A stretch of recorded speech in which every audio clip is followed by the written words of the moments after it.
ইমানদারিত্বের পরিচয় ফজরের নামাজে হাজির হওয়া। মুনাফিকি খাতা থেকে নাম কাটার একটা অন্যতম সুযোগ হলো কি করা? ফজরের নামাজে হাজির হওয়া। নাম্বার 2, ফজরের নামাজ পড়লে ওই দিনের জন্য আল্লাহ জিম্মা চলে যায়। কোথা চলে যায়? আল্লাহ জিম্মা চলে যায়, আল্লাহ সুবহানাহু ওয়া তাআলার দায়িত্ব চলে যায়। নাম্বার 3, ফেরেশতারা ওই ব্যক্তির জন্য কি করে?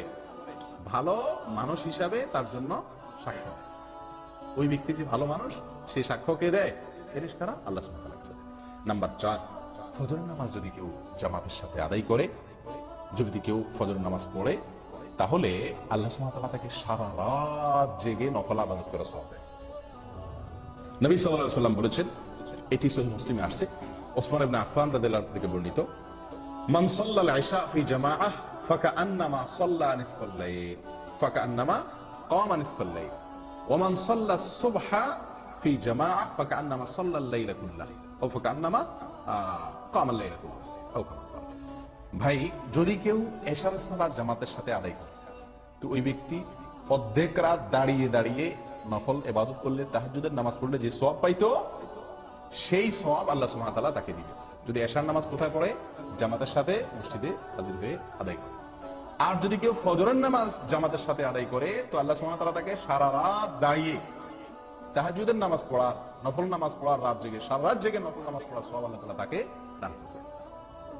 আপনি শুধু এশার নামাজটা জামাতের সাথে পড়ে ঘুমায় যান, এরপরে উঠে ফজরের নামাজটা জামাতের সাথে পড়েন, বাস সারাটা রাত ঘুমাইলেন, অথচ আপনার আমল নামার ডিউটি লেখা হলো আপনি নফল আমল করছেন, নফল নামাজ পড়ছেন। বিনা ডিউটিতে বেতন পাওয়ার একটা সুযোগ। কোন নামাজ? ফজর নামাজ। কয় নম্বর গেল?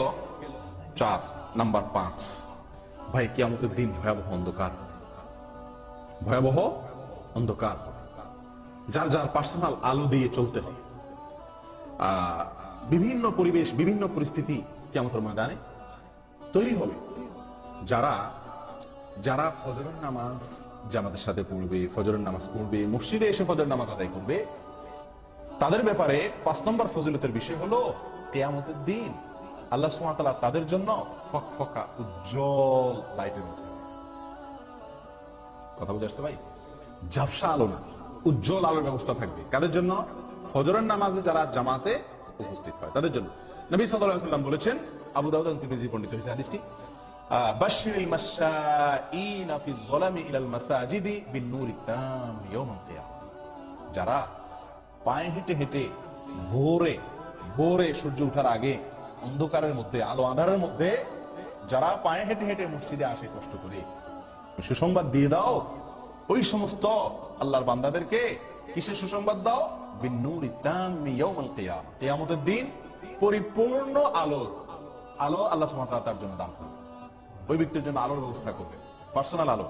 সবাই অন্ধকারে নিমজ্জিত থাকলেও তাকে আল্লাহ সুবহানাহু ওয়া তাআলা তার জন্য পার্সোনাল আলোর ব্যবস্থা করে রাখবেন, স্পেশাল আলোর ব্যবস্থা থাকবে। এবং সে আলো ঝাপসা আলো না।